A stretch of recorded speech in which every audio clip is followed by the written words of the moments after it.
নমস্কার, আমি শ্রী প্রণব আপনাদের সাথে প্রত্যেক দিনের মতো আজকেও। তা আপনারা নিশ্চয় ভালো আছেন। বৈশাখী যে আবহাওয়া, সেই আবহাওয়ায় কিছুটা উষ্ণতা থাকলেও মাঝে মধ্যে কিন্তু হালকা একটা শীতল বাতাস কোথাও থেকে বইছে মনে হচ্ছে। তো সেই বাতাস মানুষের শরীরের উপর দিয়ে বইছে, আর মানুষের মধ্যে এক পরিবর্তন হয়তো লক্ষ্য করা যায়। কারণ টিকটিকি গিরগিটি এরা নাকি রং পাল্টায়। টিকটিকি গিরগিটি এদের নাকি রঙের পরিবর্তন হয়। পরিবেশ তার দিন অনুযায়ী, মাস, সময়, কাল অনুযায়ী তারা গাছের পাতা ঝরে পড়ে, গাছের বাকল ঝরে পড়ে, বিভিন্ন তিথি ধরে সাপ তার খোলস ছাড়ে। তো আমি তো বুঝতে পারি না মানুষ কিভাবে খোলস ছাড়বে, মানুষ কোথার থেকে বাকল ছাড়বে, মানুষ কোথার থেকে পাতা ঝরাবে। কিন্তু অদ্ভুত এক নিয়মের মধ্য দিয়ে মানুষ তার নিজের সন্ধি, অভিসন্ধি এবং ছোট্ট দুনিয়ায় মানুষ তার নিজের কিছু মুনাফার জন্য দ্রুত পরিবর্তন হতে পারে, যা কাল, সময়, তিথি, নক্ষত্র কিছুরই প্রয়োজন হয় না। এই রকম দৃষ্টির মানুষ বা দৃষ্টি শক্তিহীন মানুষ বা তারা অতি শুভবুদ্ধি সম্পন্ন মানুষ সমাজে বসবাস করেন। এই সুশীল সমাজ আমরা সুশীল মানুষের যে চাল চলন, তাদের যে কথা, তাদের যে ভাবনা, তাদের যে বাস্তবতা, সেগুলোর সাথে সমন্বয় রেখে নিচের মানুষরা চলার চেষ্টা করে। কিন্তু কিছু মানুষকে দেখা যায় যে তারা নিজে নিজে সময়ের সাথে সাথে এত দ্রুত পরিবর্তন হয়ে যায় তাদের কথা আপনি বলুন তো, এরকম মানুষ এরকম সমাজে কত সুন্দর। আপনি আপনি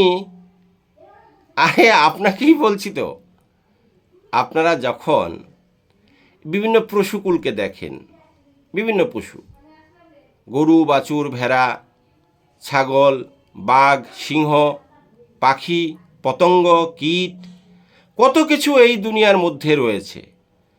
তার মধ্যে অন্যতম শ্রেষ্ঠ জীব মানুষ। কিন্তু এই ছোট্ট সময়ে ছোট্ট স্বার্থের জন্য মানুষ কিভাবে দ্রুত পরিবর্তন করে ফেলে তার নিজের রূপের, নিজের চেহারার, নিজের চরিত্রের, নিজের কথার, নিজের ভাবভঙ্গি, নিজের বাচনভঙ্গি। হায় রে দুনিয়া, অদ্ভুত দুনিয়া। কে শুনবে কার কথা? শুধু আমি একটা জিনিস বুঝলাম, যে এই দুনিয়ায় চাপার জোর যার বেশি, সে তার অঙ্গভঙ্গি এবং তার দেহখানা নিয়ে সামনের সারিতে লিপিবদ্ধ করে তার নিজেকে জাহির করে সে তার রূপের পরিবর্তন করবার দ্রুত আকাঙ্ক্ষা সমাজের মধ্যে ছড়িয়ে দেওয়ার চেষ্টা করে।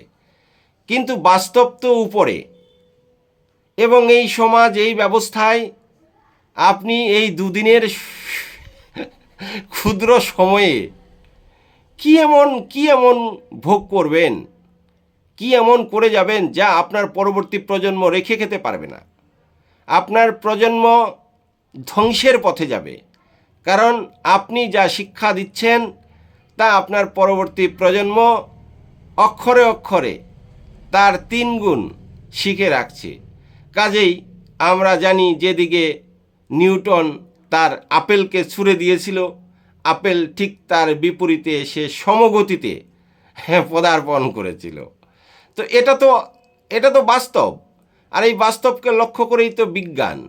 আর এই বিজ্ঞানকে লক্ষ্য করেই পাশাপাশি যখন সেখানে সিদ্ধান্ত নেওয়ার একটা গ্যাপিং থেকে যায়, সেখানটায় চলে আসে ঐশ্বরিক এক শক্তি।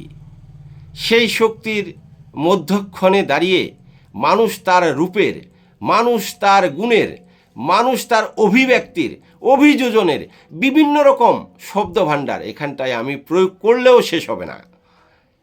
কিভাবে এত দ্রুত পরিবর্তন, এত দ্রুত পরিবর্তন, এত দ্রুত পরিবর্তন! বাপ রে বাপ! আমার কথার যা স্পিড, তার স্পিডের চেয়েও তাদের পরিবর্তন লক্ষণীয়।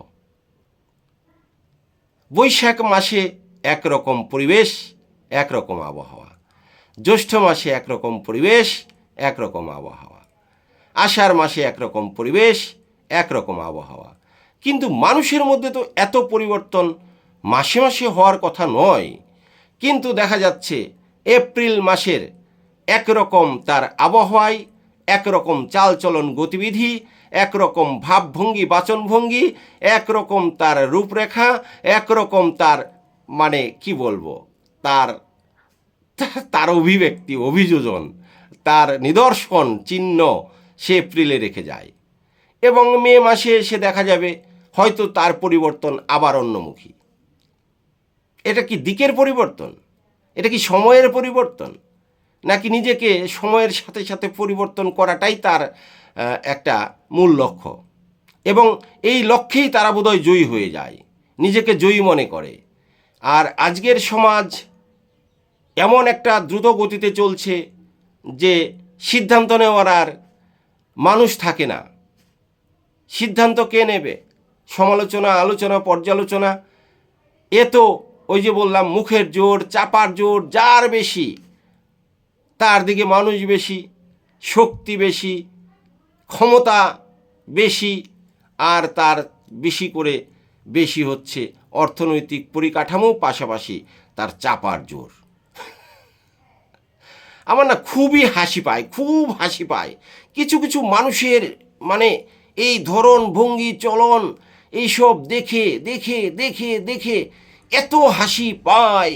আসলে আসলে তাদেরকে বোধহয় চোখের মধ্যে বেশ কয়েকটা লেয়ার দিয়ে দিয়েছে। তাদের বোধহয় চোখে এগুলো পড়ে না, তাদের বোধহয় মনে এগুলো আসে না। কি করা যাবে?